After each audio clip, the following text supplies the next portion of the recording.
Linguistic human rights, انسان کے لسانی حقوق۔ At first, I want to introduce you the linguistic human rights. It is basically the language right of a community, particularly minorities in a country. Linguistic human right بنیادی طور پہ کسی بھی ایک ملک میں رہنے والی مائنورٹیز کمیونٹیز کے لسانی حقوق کے بارے میں ہے۔ کیا ہوگا اگر اسٹیٹ یا گورنمنٹ لنگوسٹک ہیومن رائٹ دے دے اپنی مائنورٹیز کو، اور کیا نتیجہ ہوگا اگر لنگوسٹک ہیومن رائٹ انہی مائنورٹیز سے چھین لیے جائیں؟ تو یہ سب چیزیں ہم اس ویڈیو میں پڑھنے والے ہیں، اینڈ میں لنگوسٹک ہیومن رائٹ کو 3 ڈیفینیشنز سے ایکسپلین کرتا ہوں۔ Let's look at them one by one. انسان ہونے کے ناطے ایک باوقار زندگی بسر کرنے کے لیے انسانوں کے کچھ فکسڈ رائٹ ہوتے ہیں، جن کے ہونے سے ہی ہوتی ہیں ان کی زندگیوں میں بہاریں۔ اگر ان سے محض 1-2 رائٹس چھین لیے جائیں تو ان کی زندگی بے ترتیب یا درہم برہم ہو جاتی ہے۔ ان ہیومن رائٹس میں ایک لسانی حقوق بھی ہے انسانوں کا، جس کو اگر انسانوں سے چھین لیا جائے تو وہ اپنی آئیڈینٹی یعنی شناخت کھو بیٹھتے ہیں، اور یہ ایک ایسا انسانی حق ہے جو کہ ہر انسان کو، ہر کمیونٹی کو دیا جائے تاکہ وہ اپنی زندگیاں باعزت بسر کریں، اور اس ٹائپ کے حقوق کو وائلیٹ کرنا اسٹیٹس یا انڈیویجول کو بھی الاؤڈ نہیں ہوتے۔ اگر لنگوسٹک ہیومن رائٹس کی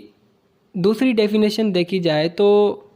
linguistic human right multilingual context میں ایسے ڈیفائن کی جاتی ہے کہ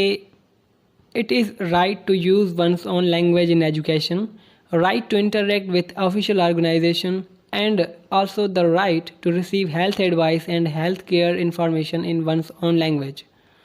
مطلب کہ ایجوکیشنل انسٹیٹیوٹس اسٹوڈنٹس کی فرسٹ لینگویج یعنی کہ مدر ٹنگ میں ان کو ایجوکیٹ کریں، اور سرکاری تنظیموں سے گفتگو کرنے کے لیے ان کو اپنی مادری زبان استعمال کرنے کی اجازت دی جائے۔ اس کے علاوہ جیسے اب کووڈ کی وبا جاری تھی تو صحت سے ریلیٹڈ معلومات یا تو انگلش میں مل رہی تھی یا کسی ایک آدھی نیشنل لینگویج میں مل رہی تھی، جس کو بیشتر لوگ سمجھنے سے قاصر تھے۔ تو اگر ایسی صورتحال ہوتی ہے تو ان کو ایسی معلومات ان کی اپنی لینگویج میں دی جائے، and that is linguistic human right. Linguistic human right کی 3rd ڈیفینیشن ہے the right to choose one's own language or languages for communication both within the private and public spheres. These rights include the right to speak one's own language in legal, administrative, and judicial acts, and the right for media to be broadcasted in one's own language. ہمیں انتخاب کرنے دیا جائے کہ ہم private اور public life میں کون سی لینگویج استعمال کرنا چاہتے ہیں۔ ہمیں حق دیا جائے کہ ہم قانون اور عدالتوں سے انٹریکٹ کرنے کے لیے اپنی مادری زبان استعمال کریں، اور ہمیں حق ہو کہ میڈیا چینلز کی براڈ کاسٹنگ مادری زبانوں میں کر سکیں۔ تو یہ تھی 3 ڈیفینیشنز جو کہ اکثر میں لنگوسٹک ہیومن رائٹس کو ایکسپلین کرنے کے لیے استعمال کرتا ہوں۔ Now we will look at linguistic human right, a favor to multilingualism. Following the definitions, I will be telling you about the way in which linguistic human right supports multilingualism. کہ بھئی linguistic human right کیسے multilingualism کو support کرتا ہے یا fever دیتا ہے۔ Granting linguistic human right to every community should be seen as a support to multilingualism. کسی بھی کنٹری میں اگر مائنورٹیز کو ان کے لینگویج رائٹس ملتے ہیں تو وہ آزادی سے جب بھی جہاں بھی چاہیں اپنی لینگویج استعمال کرتے ہیں، جو کہ نتیجاً اس کنٹری کو ایک ملٹی لنگول کنٹری بناتی ہے، یعنی اس ملک میں بہت ساری لینگویجز پھر بولی جاتی ہیں۔ جبکہ اگر کسی اسٹیٹ نے مائنورٹیز یا اقلیت کے لینگویج رائٹس کو دبانا ہوتا ہے تو پھر وہ مونولنگولیزم کو سپورٹ مل جاتی ہے، جس کا واضح مثال ویسٹرن ورلڈ مغربی دنیا ہے، جہاں پہ مونولنگولیزم کو سپورٹ کیا جاتا ہے اور مائنورٹیز کے لسانی حقوق دبائے جاتے ہیں۔ اب جو مغربی دنیا ہے، ویسٹرن ورلڈ ہے، ان میں کچھ ایسے بھی کنٹریز ہیں جو کہ یہی چاہتی ہیں کہ ایک ہی لینگویج ہو، یعنی کہ they want to be the monolingual. اور کچھ ایسی بھی کنٹریز ہیں جو کہ پہلے مونولنگولزم کو مطلب کہ سپورٹ کرتی تھیں، پر وہ آہستہ آہستہ مائنورٹیز کی لینگویجز کو پروٹیکٹ اینڈ پریزرو کر رہی ہیں، جیسے کہ کینیڈا ہے۔ کینیڈا پہلے ایک مونولنگول کنٹری تھی، پر اب ان کے پاس انگلش کے ساتھ ساتھ فرینچ بھی ایک آفیشیل لینگویج ہے، جبکہ 1970 سے پہلے کینیڈا میں صرف ایک ہی لینگویج جو ہے آفیشیل ہوتی تھی، وہ تھی انگلش، یعنی کہ وہ مونولنگولزم کو سپورٹ کرتے تھے، اور اب سلولی اینڈ گریجولی وہ آہستہ آہستہ جو ہے ادر لینگویجز جو ہیں مائنورٹیز کی، ان کو بھی سپورٹ کر رہے ہیں۔ سو اس وے میں ہم کہہ سکتے ہیں کہ کچھ ایسی بھی ویسٹرن ورلڈ میں کنٹریز ہیں جو کہ سلولی اینڈ گریجولی مونولنگولزم کو ختم کر رہی ہیں اور ملٹی لنگولزم کو سپورٹ کر رہی ہیں۔ اب جب بات ہو رہی ہے ملٹی لنگولزم پہ، تو رابرٹ فلپسن کو کوٹ کرنا بنتا ہے۔ Robert Philipson says that the approaches regarding languages in different countries of the different continents is West oriented. اب کیونکہ جب بات آئے ملٹی لنگولزم اور انگلش ہیجیمنی کی، تو رابرٹ فلپسن کا نام نہ آئے ایسے ہو نہیں سکتا، کیونکہ رابرٹ فلپسن نے ملٹی لنگولزم پہ بہت کام کیا ہے، and he supports multilingualism but opposes monolingualism. یہ خود تو ایک ویسٹ کا دانشور اسکالر ہے جو کہتا ہے کہ انگلش زبان نے بے تحاشا مائنورٹی لینگویجز کا قتل کیا ہے، اور ان کے موجب اگر ملٹی لنگولزم کو نظر انداز کیا گیا اور مونو لنگولزم کو سپورٹ کیا گیا، تو اس سینچری کی اینڈ تک ٹوٹل لینگویجز کا ہاف ہی بچے گا، یعنی کہ ٹوٹل لینگویجز 7000 کے قریب یا اس سے تھوڑا زیادہ بولی جاتی ہیں۔ تو اگر یہ جیسے ہی یہ سینچری ختم ہوگی، یہ صدی ختم ہوگی، تو جو ٹوٹل لینگویجز کا ہاف ہے وہ 3500 بچے گا، یعنی کہ 3500 لینگویجز ہمارے پاس رہ جائیں گی ان کیس آپ اگر مونو لنگولزم کو سپورٹ کر رہے ہیں۔ تو اس لیے یہ کہتا ہے کہ ملٹی لنگولزم کو سپورٹ کرو، مونو لنگولزم کو چھوڑو۔ اچھا، تو رابرٹ فلپسن ایکچولی اس کوٹ میں یہی کہتے ہیں کہ جو ڈیولپنگ کنٹریز ہیں وہ یہ سوچتی ہیں کہ مغربی ممالک اس لیے کامیاب ہیں کیونکہ انہوں نے ایک ہی لینگویج کو سپورٹ کیا، اور اس ایک لینگویج سے ان کا جو نیشن تھا وہ یونائٹڈ رہا، اور پھر ایسے ہی ان کو اتنی بڑی کامیابی ملی ہے۔ اس کو ذہن میں رکھ کے جو ڈیولپنگ کنٹریز ہیں، پارٹیکولرلی ایشین کنٹریز، وہ بھی ان کے نقش قدم پہ چل رہے ہیں اور اپنے ہی ملک کے اقلیتوں کی زبانوں کو دبائے جا رہے ہیں، جس کے نتیجے میں ان اقلیتوں کی زبانیں خطرے سے دوچار ہیں۔ لیکن ایک بات واضح ہے کہ یہ ایک بالکل جاہلانہ سوچ ہے، کیونکہ جو مغربی ممالک ہیں وہاں پہ بھی لاتعداد لوگ ایسے ہیں جو کہ ملٹی لنگول ہیں، یعنی وہ 2-4 لینگویجز یا زبانیں بآسانی بول سکتے ہیں اور سمجھ سکتے ہیں۔ تو اس پہ رابرٹ فلپسن کا کہنا ہے کہ ہر کنٹری اپنی مائنورٹی کمیونٹیز کو لینگویج رائٹس دے اور ان کی لینگویجز کو بچایا جائے۔ اچھا، تو اگر رابرٹ فلپسن کے اس کوٹ کو یا پھر اس آرگیومنٹ کو ذہن میں رکھ کے ہم اپنے ملک پاکستان میں نظر دوڑائیں، تو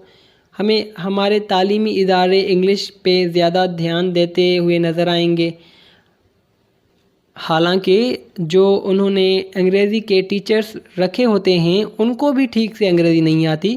جس کے نتیجے میں طلباء و طالبات نہ صحیح سے سمجھ پاتے ہیں، نہ صحیح سے سمجھا پاتے ہیں۔ اور اگر انہی اداروں میں انہی اسٹوڈنٹس کو ان کی مادری زبان میں پڑھایا جائے، یعنی کہ ان کی فرسٹ لینگویج میں، مدر ٹنگ میں پڑھایا جائے، تو وہ نہ صرف پڑھ سکیں گے بلکہ دوسروں کو بھی بآسانی پڑھا پائیں گے۔ تو ان حالاتوں میں جو لینگوسٹک رائٹ ہیں یا لینگویج رائٹ ہیں اس کو دبایا جاتا ہے، اور زور زبردستی بچوں کو اس زبان میں تعلیم دینا جس سے وہ اچھے بھلے واقف نہیں ہوتے، تو وہ بالآخر نقصان کے علاوہ کچھ نہیں دیتی، جس کی وجہ سے جو لٹریسی ریٹ پہ بھی اچھا خاصا اثر ہوتا ہے۔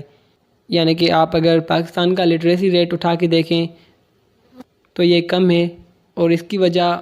یہ لینگویج بھی ہو سکتی ہے، کیونکہ it could be a kind of language barrier, کیونکہ بچوں کو اس لینگویج میں نہیں پڑھایا جاتا جس لینگویج میں وہ صحیح سے سمجھ پاتے ہیں، rather than the educational institutes promote the other language. or they consider other language as the source of communication in the classrooms.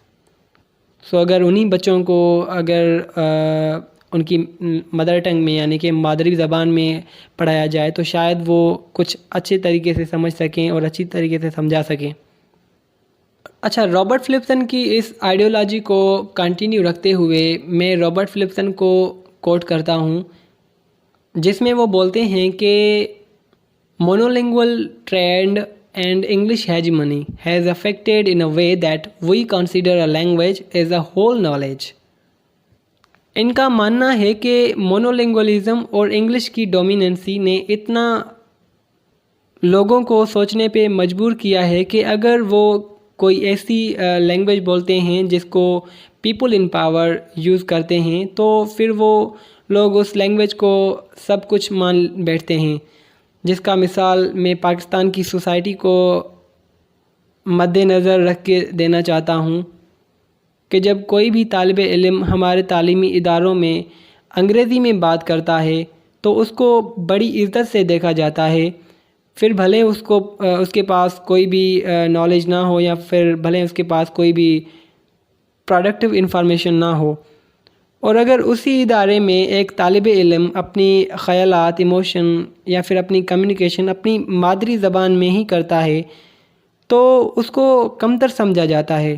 پھر بھلے اس کے پاس کتنا بھی علم کیوں نہ ہو. یہی نظریہ ہے جس وجہ سے مونولنگولزم کو سپورٹ ملتی ہے اور اسٹوڈنٹس اپنی زبانیں چھوڑنے پہ مجبور ہو جاتے ہیں. اچھا، اگر آپ پاکستان کی تاریخ پڑھیں تو آپ کو لنگوسٹک ہیومن رائٹس سے متعلق دو ایسے بڑے واقعات ملیں گے، جن میں ایک تھا 1 یونٹ اسکیم اور دوسرا تھا بنگالی لینگویج موومنٹ. اب یہ جو 1 یونٹ پروگرام تھا یہ 14 اکتوبر 1955 میں ہوا تھا، اور جو بنگالی لینگویج موومنٹ تھا وہ 1971 میں ہوا تھا. 1 یونٹ پروگرام سے پہلے یعنی کہ انڈیپینڈنس ڈے سے بھی پہلے جب پاکستان کی تحریک چلائی جا رہی تھی تو محمد علی جناح نے کچھ لائنز بولی تھی، میں ان کو کوٹ کرنا چاہتا ہوں. انہوں نے بولا تھا کہ Sindhi people are linguistically, racially and جغرافیکلی ڈفرینٹ فرام بمبئی. جو سندھ کے لوگ ہیں وہ لنگوسٹیکلی، ریشلی اور جغرافیکلی بمبئی کے لوگوں سے ڈفرینٹ ہیں. اب یہاں پہ کیا کیا جا رہا تھا، سندھ کو بمبئی سے لینگویج، ریس اور جغرافک ڈفرینسز کے بنیاد پہ علیحدہ کیا جا رہا تھا. پر جب پاکستان بن گیا اور 1 یونٹ اسکیم جو تھی، 1 یونٹ پروگرام تھا، اس کو بھی پاس کروایا گیا تو اس کے بعد جو 4 پروونسز تھے ان سے ان کی شناخت چھین لی گئی. یعنی کہ وہ جو 1 یونٹ پروگرام تھا وہ اسی حوالے سے تھا کہ جو 4 پروونسز ہیں وہ الگ الگ سے ایک پروونس نہیں کہلائیں گے، بلکہ یہ ایک پاکستانی ہوگا. ان چاروں پروونسز کو مرجب کر کے ایک پاکستانی بنایا جائے گا. اچھا، تو یہ جو تجویز تھی یہ پاکستان کے چوتھے پرائم منسٹر محمد علی نے پیش کی تھی، جس کے موجب جو ویسٹ پاکستان ہے اس میں جو 4 صوبے ہیں، پنجاب، KPK، سندھ، بلوچستان، ان کو مرجب کر کے ایک ہی نام دیا جائے پاکستان. اب ایسے کرنے کے بعد پاکستان کی جتنی بھی پاپولیشن تھی اس وقت کی، اس کی آئیڈینٹی پاکستانی ہی ہو گئی. یعنی کہ پہلے آئیڈینٹیز ڈفرینٹ تھی، مطلب کہ کوئی سندھی تھا، کوئی بلوچی تھا، کوئی پختون تھا، کوئی پنجابی تھا. پر اس بل کے پاس ہونے کے بعد جو آئیڈینٹیز تھی ان کو ختم کر کے ایک ہی آئیڈینٹی سب پہ امپوز کی گئی جو تھی پاکستانی. اب اس بل کے پاس ہونے کے بعد جو سندھی تھے وہ سندھی نہ کہلا سکتے تھے، پنجابی پنجابی نہیں رہا، بلوچستان کے رہنے والے بلوچ نہ رہے، خیبر پختونخوا کے جو پختون تھے ان کی آئیڈینٹی پٹھان نہ ہوتی. یعنی سب پہ ایک ہی آئیڈینٹی امپوز کی گئی پاکستانی کی،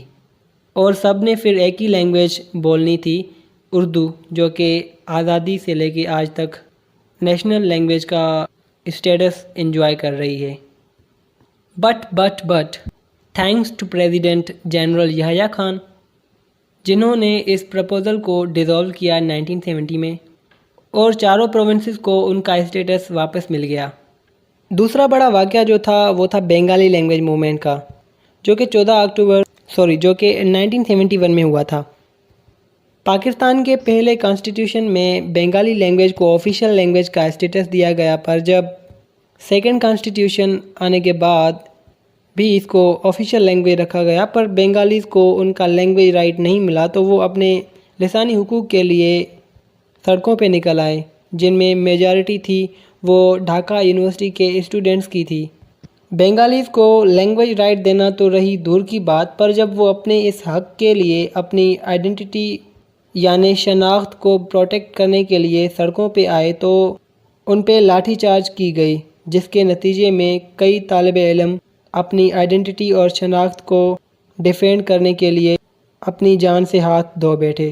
جبکہ کئی اسٹوڈنٹس انجرڈ ہو گئے۔ تو ان طلباء کی قربانی کو یاد رکھنے کے لیے یونیسکو نے 21 فروری کو لینگویج ڈے قرار دیا، جس کو آج تک ورلڈ وائڈ سیلیبریٹ کیا جاتا ہے۔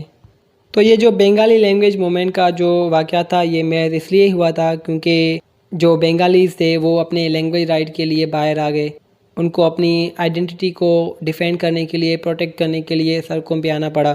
تو جب وہ باہر آئے تو ان پہ لاٹھی چارج کی گئی، حتیٰ کہ صورتحال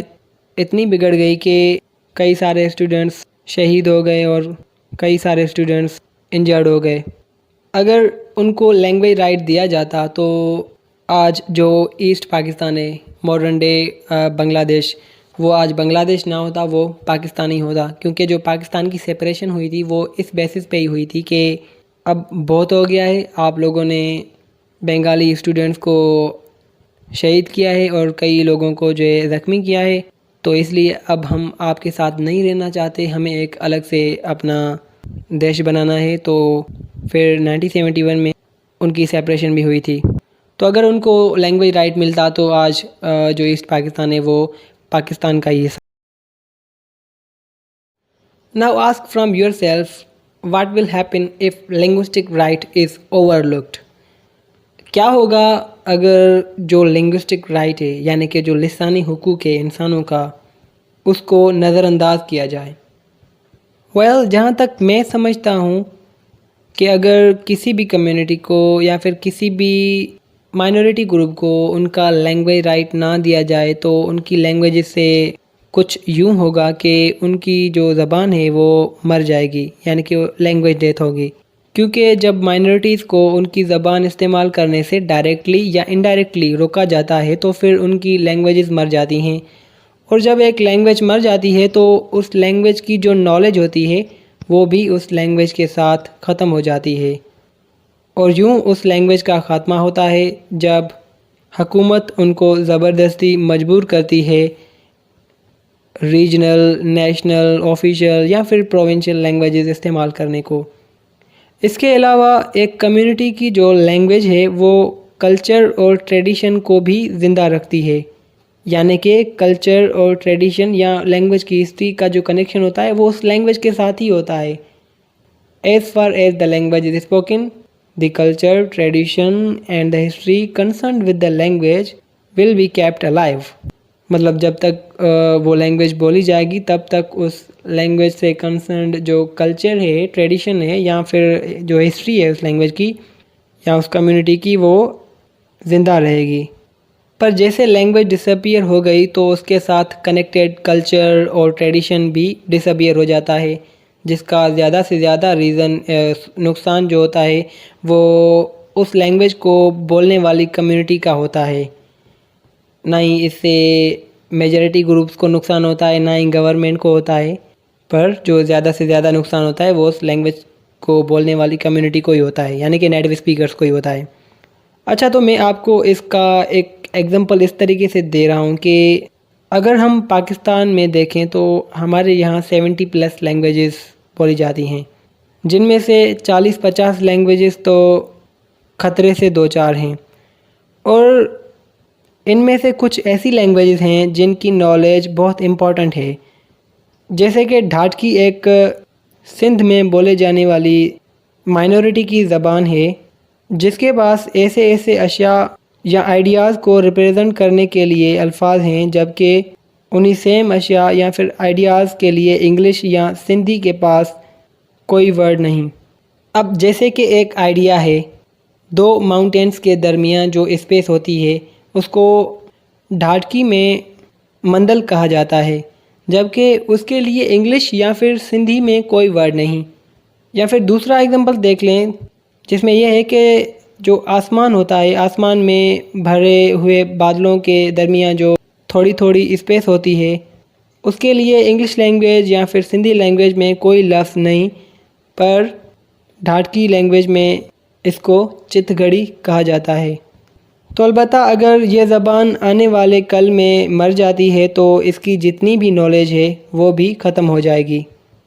اس لینگویج تھریٹ کو مد نظر رکھتے ہوئے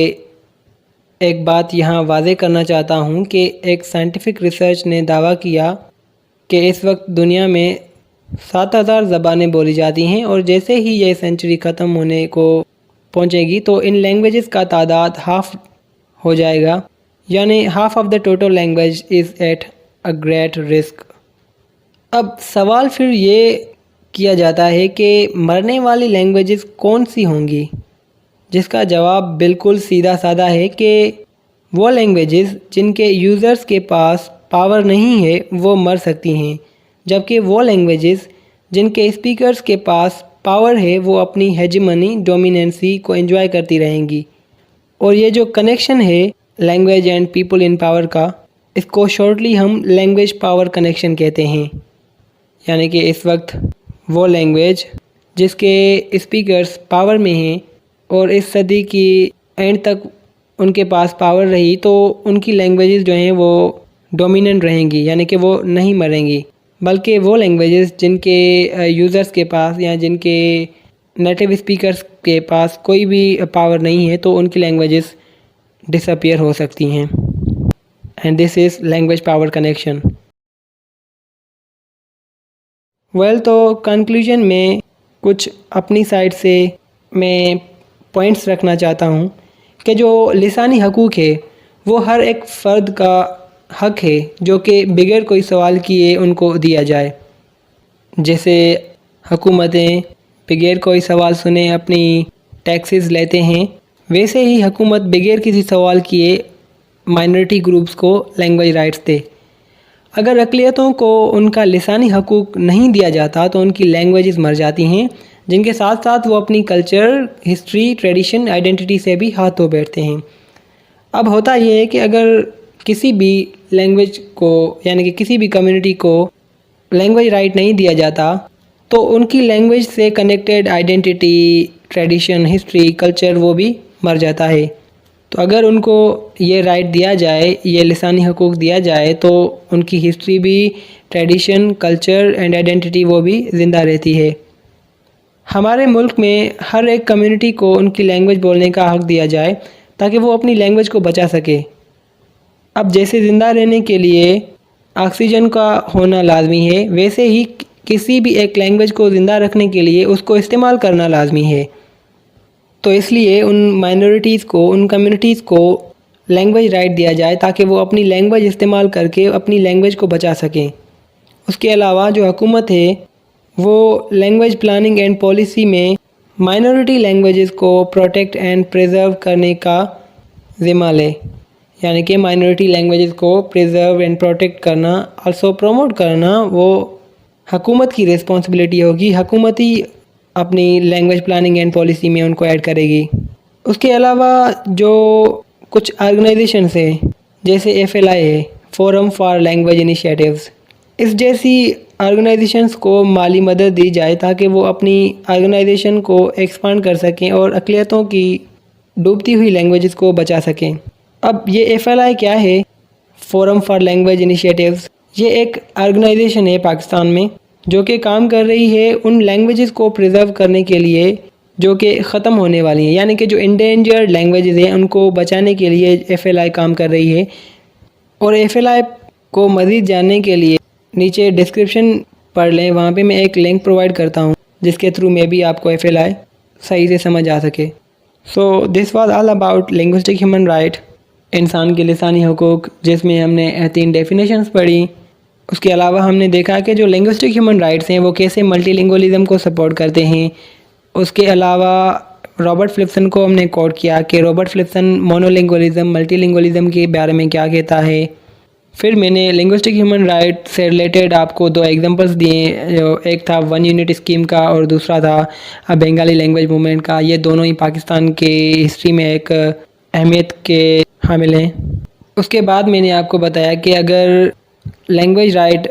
یعنی کہ انسان کے لسانی حقوق کو نظر انداز کیا جائے تو پھر کیا ہوگا، جس میں نے ایگزامپلس دیے آپ کو ٹاٹکی لینگویج کے، جو کہ سندھ میں بولی جاتی ہے، اور اس لینگویج میں ایسے کئی سارے ورڈز ہیں جو کہ سندھی اور انگلش لینگویج میں ہمیں نہیں ملتے۔ تو اگر وہ لینگویج مر جاتی ہے ہمارے نظر انداز کرنے کی وجہ سے، تو اس لینگویج سے connected history, culture, tradition, knowledge, identity سب کچھ وہ مر جائے گا، یعنی کہ ختم ہو جائے گا۔ اور اس کا جو سب سے بڑا لاس ہوگا وہ اس لینگویج کو یوز کرنے والے نیٹو اسپیکرز کا ہی ہوگا، نہ ہی اس میں کوئی لاس گورنمنٹ کا ہے، نہ ہی کسی ڈومیننٹ گروپ کا۔ تو اس میں جتنا بڑا لاس ہے وہ اس لینگویج سے ریلیٹڈ لوگوں کا ہی ہے۔ So it was all about linguistic human right. I hope you enjoyed. Comment down your experience with this video. Subscribe and like the video. For more, you can visit the playlist. Thank you and Jazakallah.